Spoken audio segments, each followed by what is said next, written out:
¿por qué usted considera que la gente olvida tan rápido las cosas? Entonces él decía, ¿por qué? Decía, precisamente porque no le enseñamos en contexto.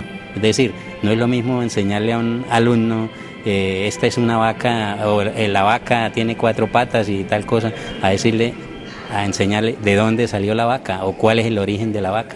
Lo que usted explica ahí en su libro, que dice pues que ya la historia no se debe enseñar, es decir, no se puede tomar solo fechas y hechos, pero como cosas aisladas, como que sucedieron porque sí, pero ¿cómo considera usted que su visión aporte realmente al entendimiento de la historia, profe?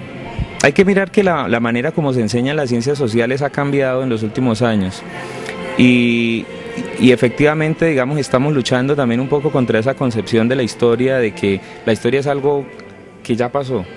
O sea, es decir, hablamos por ejemplo de la historia patria, entonces las batallas importantes, la batalla del Pienta, la independencia, etcétera, y eso es algo que ya pasó y está en el pasado, y lo único que nos queda es aprendernos las fechas, aprendernos los próceres y ya es suficiente.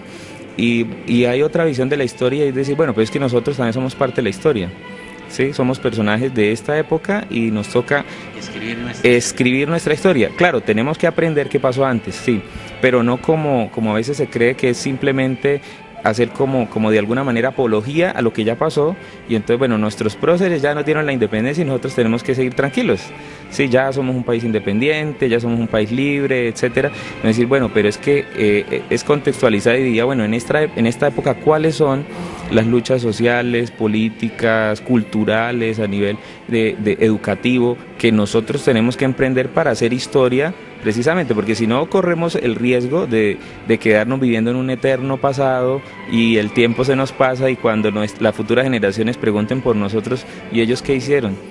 ¿Qué hizo esta generación por cambiar las cosas y todo ese tipo de cosas? Me trae usted a la memoria como lo que nos ha pasado en Charalá, algo, en un pueblo con tanta historia, pero nos preguntan y si nos van a preguntar, ¿pero ustedes qué?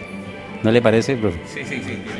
Sí, tiene algo de eso. O sea, es el sentido de que nos apersonemos nosotros como sujetos históricos reales de nuestra realidad y de nuestra actualidad. Sí. Continuamos con la entrevista al profesor John Freddy Suárez Solano.